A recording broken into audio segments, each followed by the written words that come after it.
بھائیوں بہنوں، پچھلے اتوار میں نے بتایا تھا کہ پاک روح کن لوگوں کی زندگی میں آتا۔ پاک روح ضروری نہیں کہ میں کاہن یہاں پر کھڑا ہوں اور پاک روح صرف مجھے ہی ملا، کیونکہ پاک روح جب لفظ پاک ہم استعمال کرتے ہیں تو اس سے یہی ظاہر ہوتا ہے کہ یہ پاک روح پاک لوگوں سے منسلک۔ اور آج اس عید پینتی کوست کے موقع پر میں آپ کو تاریخ نہیں بتانے لگا کہ پینتی کوست کب شروع ہوئی، کیوں ہوئی، یہ سارا کلام میں لکھا۔ آپ پڑھ سکتے ہیں کہ پینتی کوست پر خدا کا پاک روح نازل ہوا۔ رسول تو اب اس دنیا میں نہیں ہے جن پر یہ نازل ہوا، ان کے بعد آنے والی قومیں بھی یہاں پر موجود نہیں ہے جن پر پاک روح نازل ہوا۔ آج آپ نے جب یہ دعا مانگی تو آپ نے اپنا پینتی کوست مانگا، اپنی زندگی میں آپ نے خدا کو آنے کی دعوت دی، اور آپ چاہتے ہیں کہ پینتی کوست آپ کی زندگی میں آؤ اور اس روز میں آپ کو خداوند یسوع مسیح کا پاک روح مل جائے۔ تو پاک روح میں نے کہا کہ اس کا تعلق بھی پاک چیزوں سے ہے۔ ہر دوسرے تیسرے بندے کو پاک روح نہیں ملتا۔ پاک روح حاصل کرنے والوں کے لیے شرائط ہے، اور جس کی زندگی میں یہ شرائط پوری ہوتی ہے اسے پاک روح ملتا اور اسے پاک اور صاف کیا جاتا۔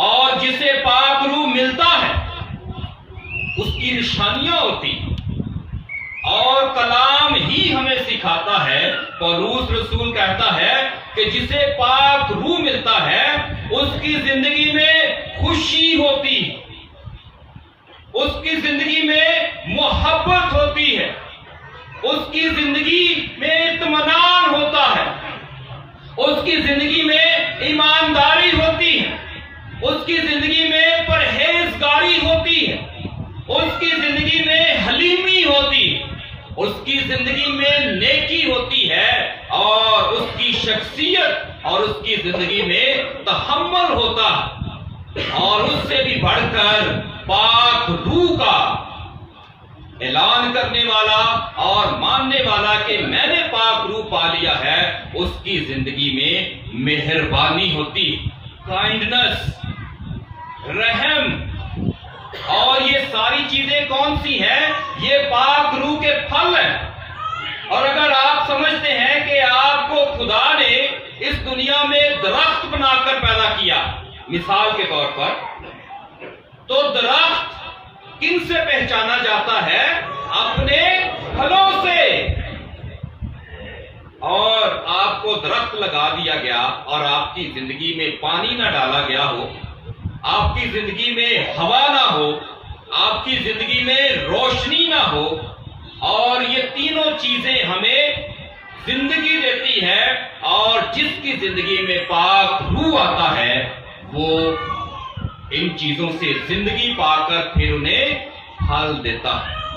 تو روح القدس پانے والا ان تمام پھلوں سے سیر اور مزین ہوتا ہے، اور وہ اپنے پھل ظاہر کرتا ہے۔ روح القدس پانے والے بندے کو بتانے کی ضرورت نہیں ہے کہ مجھے روح القدس مل گیا۔ روح القدس پانے والا بندہ دوسرا بندہ محسوس کرتا ہے کہ اس نے روح القدس پا لیا۔ اور آپ غور کریں اور آپ سوچیں، کیا میرے سمیت میں اپنے آپ کو باہر نہیں کرتا، میرے سمیت آپ یہ سوچیں کیا میری زندگی میں روح کے پھل ہیں کہ نہیں ہیں؟ کتنے لوگ ہیں جو اپنی زندگی میں خوش ہیں؟ کتنے لوگ خوش ہیں؟ شاباش، یہ تو معجزے کی بات ہے، تو میں سمجھتا ہوں تالی بجائیں، لیکن ایمانداری سے بتائیں کہ کتنے لوگ خوش ہیں؟ اور آپ جانتے ہیں کہ یہ